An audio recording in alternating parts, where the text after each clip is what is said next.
आपको UPSC civil service exam crack करना है या कोई भी कॉम्पिटिटिव एग्जाम अगर आपको क्रैक करना है तो आपको करंट अफेयर से रूबरू रहना बहुत ज़रूरी है। लेकिन इतने सारे अखबार, इतने सारे पोर्टल और उनमें ढेरों खबरें, वो सब आपको जानने की ज़रूरत नहीं है। आपको अपना समय बचाकर उन खबरों को जानना है जो आपके एग्जाम में आपसे पूछी जा सकती हैं। आपके सिलेबस के हिसाब से वो खबरें, उन खबरों में छिपे वो फैक्ट, ये हम तैयार करते हैं KSG न्यूज़ फॉर एस्पिरेंट्स में। सबसे पहले बात करते हैं बुर्ज खलीफा जितना बड़ा एक उल्कापिंड जो मिसाइल की रफ्तार से भी तेज धरती की तरफ बढ़ रहा है। नासा ने कंफर्म किया है कि 153201-2000 WO107 नाम का यह उल्कापिंड नवंबर 29 को धरती के पास से गुजरेगा। इसकी स्पीड का अंदाजा आप ऐसे लगाइए कि किसी बंदूक से निकली गोली 4500 किलोमीटर प्रति घंटे की रफ्तार से ट्रेवल करती है और यह उल्कापिंड 90,000 किलोमीटर प्रति घंटे की रफ्तार से ट्रेवल कर रहा है। इसका साइज 820 मीटर के आसपास है और बुर्ज खलीफा की हाइट है 829 मीटर। पृथ्वी और चंद्रमा के बीच औसत दूरी 3,85,000 किलोमीटर की है, लेकिन नासा इस दूरी के लगभग 20 गुना रेंज में आने वाली सभी चीजों को मॉनिटर करने के लिए प्राथमिकता देता है। नासा का कहना है कि इस उल्कापिंड के धरती से टकराने की संभावना नहीं है। नासा ने इस उल्कापिंड को नियर अर्थ ऑब्जेक्ट की कैटेगरी में रखा है। नासा के हिसाब से 4.6 बिलियन साल पहले निर्माण हुए हमारे सोलर सिस्टम के चट्टानी वायुहीन अवशेषों को उल्कापिंड कहा जाता है। नासा अब तक 10 लाख से ज्यादा उल्कापिंडों के बारे में पता लगा चुका है। साल 2020 में कई छोटे बड़े उल्कापिंड धरती के करीब से गुजरे हैं। लद्दाख में चीन की नापाक हरकतों के साथ मौसम से भी लड़ पाएंगे जवान, लगाया जाएगा डॉपलर रडार। लेह में मौसम विभाग का बुनियादी ढांचा अपग्रेड किया जा रहा है। यहाँ डॉपलर रडार लगाया जा रहा है। सेना के हर मूवमेंट को इससे लाभ मिलेगा। इसके साथ ही पूरे लद्दाख में 10 नई मौसम वेधशालाएं भी स्थापित की जाएंगी। लद्दाख में मौसम का सटीक भविष्यवाणी करने के लिए लेह में मौसम विभाग द्वारा पूर्ण रूप से सेटअप किया जा रहा है। इसमें वहां पर डॉपलर रडार भी इंस्टॉल किया जाएगा, जिससे मौसम की हर हरकत की जानकारी जल्द से जल्द प्राप्त हो जाएगी। इस रडार की खासियत यह है कि यह आधे घंटे से भी कम समय के भीतर मौसम में होने वाले बदलावों को तुरंत डिटेक्ट कर लेता है। लद्दाख में इस वक्त केवल 3 जगहों लेह, कारगिल और द्रास में वेदर ऑब्जर्वेटरी है, लेकिन जल्द ही पूरे केंद्र शासित प्रदेश में 10 और वेदर ऑब्जर्वेटरी स्थापित की जाएंगी। लेह में मौसम विभाग की ओर से रेडिएशन, पॉल्यूशन और ओजोन यूनिट भी स्थापित की जाएंगी। अब बात करते हैं इसरो के मिशन शुक्रयान की। भारतीय अंतरिक्ष अनुसंधान संगठन यानी इसरो ने अपने प्रस्तावित वीनस ऑर्बिटर मिशन शुक्रयान के लिए फ्रांस के प्रस्ताव सहित अंतरिक्ष आधारित 20 प्रायोगिक प्रस्तावों का चयन कर लिया है। इसमें रूस, फ्रांस, स्वीडन और जर्मनी का सहयोग योगदान भी शामिल है। इसरो पूर्व में शुक्र पर जून 2023 में देश का पहला मिशन भेजने की योजना बना रहा था। इसे 2024 या 2026 में प्रक्षेपित किया जा सकता है। मिशन को प्रक्षेपित करने का बेहतरीन अवसर हर 19 महीने में आता है, जब शुक्र ग्रह पृथ्वी के सबसे निकट होता है। फ्रांस की अंतरिक्ष एजेंसी CNES के मुताबिक एक प्रस्ताव का पहले ही चयन कर लिया गया है, जो फ्रांस का वायरल उपकरण यानी Venus infrared atmosphere gas linker है। इसका विकास रूसी अंतरिक्ष एजेंसी रोसकॉस्मोस और फ्रांस के राष्ट्रीय वैज्ञानिक अनुसंधान केंद्र CNRS से संबंधित लैटमोस प्रयोगशाला के साथ मिलकर किया गया है। Swedish institute of space physics भी भारत के शुक्र मिशन में शामिल है। शुक्र को अक्सर भारत की जुड़वा बहन कहा जाता है, क्योंकि दोनों के आकार, घनत्व और गुरुत्वाकर्षण में समानता है। माना जाता है कि दोनों ग्रह की उत्पत्ति 4.5 अरब साल पहले यानी 4.5 अरब साल पहले एक ही समय हुई थी। पृथ्वी की तुलना में शुक्र ग्रह सूर्य के करीब 30% अधिक निकट है। अब जानिए free space optical communication system के बारे में, जिसे डेवलप भारतीयों ने ही किया है। IIT गुवाहाटी की अगुवाई में एक रिसर्च टीम ने इंफॉर्मेशन ट्रांसफर के लिए एक नया free space optical communication system develop किया है। Free space communication voice, text या image data transfer optical fibre के बजाय लाइट वायरलेस तरीके से किया जा सकता है। यह कम्युनिकेशन टेक्नोलॉजी की अगली जनरेशन को रिप्रेजेंट करता है। अधिकांश फ्री स्पेस कम्युनिकेशन सिस्टम दुनिया भर में अब तक विकसित एक तरह की लाइट बीम का इस्तेमाल करते हैं, जिसे डेटा को एनकोड करने के लिए वॉर्टेक्स बीम कहा जाता है। लेकिन इस तरह के ट्रांसमिशन में डाटा डिस्टॉर्ट हो जाता है। इस समस्या को दूर करने के लिए IIT गुवाहाटी के रिसर्चर्स ने डाटा एनकोड करने और ट्रांसमिट करने के लिए पहली बार जेरिक मोड नाम के ऑर्थोगोनल लाइट मोड्स का इस्तेमाल किया है। पानी की किल्लत को दूर करने के लिए समुद्र के खारे पानी को मीठा बनाएगी महाराष्ट्र सरकार। मनोर में स्थापित होगा 200 MLD का प्लांट। समुद्र के खारे पानी को पीने योग्य बनाने वाली डीसैलिनेशन प्लांट परियोजना के फैक्ट्स जान लीजिए। 2.5 से 3 साल में पूरी होगी। 1600 करोड़ रुपए खर्च होने का अनुमान।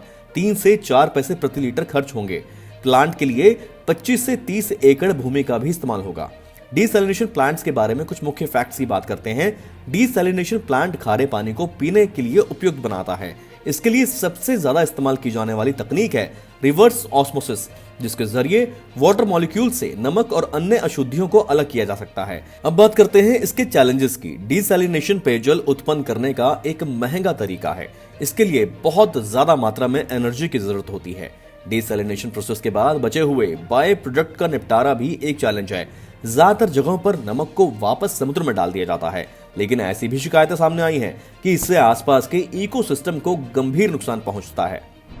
Scheme for creation of infrastructure for agri processing cluster के तहत केंद्र सरकार ने 234.68 करोड़ रुपए की 7 कृषि प्रसंस्करण क्लस्टरों को मंजूरी दे दी है।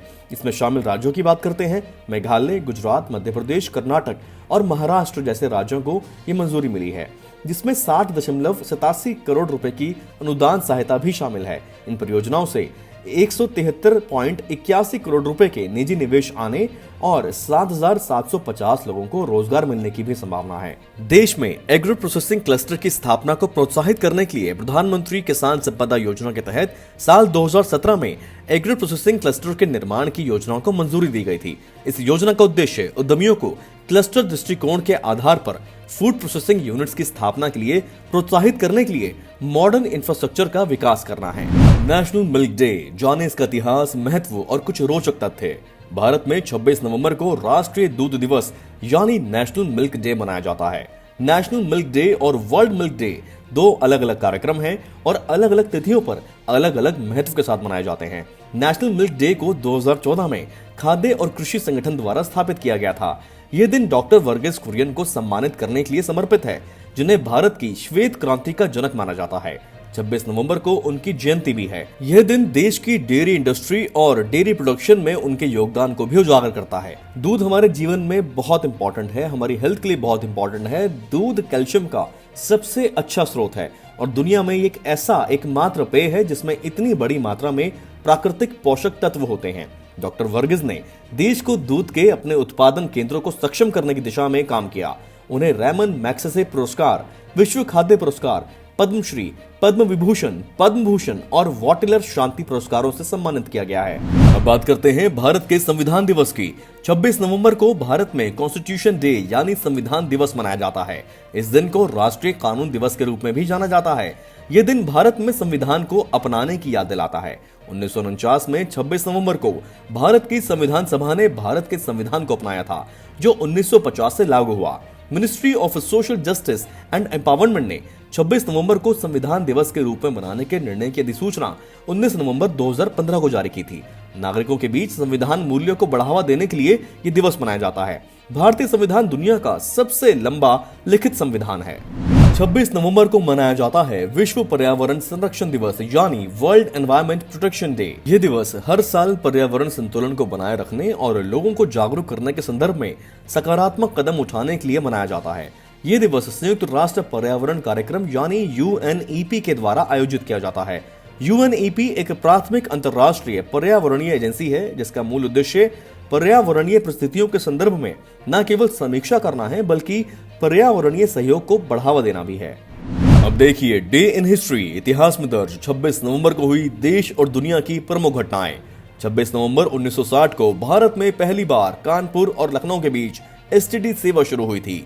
26 नवंबर 1885 को पहली बार उल्कापिंड की तस्वीर ली गई थी। नेशनल कैडेट कोर की स्थापना 26 नवंबर 1948 को हुई थी।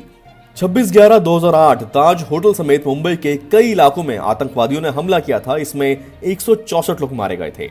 2011 26 नवंबर को नासा ने क्यूरोसिटी रोवर के साथ केप साइंस के मंगल विज्ञान प्रयोगशाला मिशन की शुरुआत की थी। बहुत मेहनत से हम लोग ये वीडियो बना रहे हैं, आपको करंट अफेयर्स से अपडेट तो रख ही रहे हैं, साथ ही हमारी ये भी कोशिश है कि आपको मोटिवेटेड भी रखें। कोई भी एग्जाम जब आप तैयारी कर रहे होते हैं या उसका रिजल्ट आता है, हो सकता है पहली बारी में आपको सफलता ना मिले, हो सकता है तैयारियों के दौरान आपको कई बार ऐसा लगे कि आप इसमें अपना जो समय लगा रहे हैं क्या उसका फल मिलेगा या नहीं मिलेगा। इन सब सवालों से बच के आपको पॉजिटिविटी के साथ में अपनी तैयारियों को जारी रखना है और हमारा भी प्रयास आपके साथ इसी तरह जारी रहेगा, आपको करंट अफेयर्स से रूबरू करवाने का और आपको मोटिवेटेड रखने का। हमारा ये प्रयास आपको कैसा लग रहा है हमें फीडबैक अवश्य दें, और हमारी इस मेहनत को अगर आपको अच्छी लगे तो लाइक भी करें। मुझे पूरी उम्मीद है जो खबरों का सारांश हम आपको दिखा रहे हैं ये आपको अच्छे से समझ भी आ रहा होगा, यही हमारा उद्देश्य है। अपने समय का सही सदुपयोग करिए, KSGindia.com विजिट करें। बहुत सारा स्टडी मटेरियल इंग्लिश में भी वहां पर अवेलेबल है। ये जो हम वीडियो बना रहे हैं ये बाइलिंगुअल है, जो स्टडी मटेरियल अवेलेबल है वेबसाइट पर वो अंग्रेजी में है। तो दोनों ही मीडियम के जो स्टूडेंट्स हैं, जो एस्पिरेंट्स हैं, उनकी रिक्वायरमेंट हम फुलफिल करने की कोशिश कर रहे हैं। इसी के साथ आज के इस बुलेटिन में इतना ही। जल्द आपसे होती है मुलाकात। नमस्कार, बेस्ट ऑफ लक।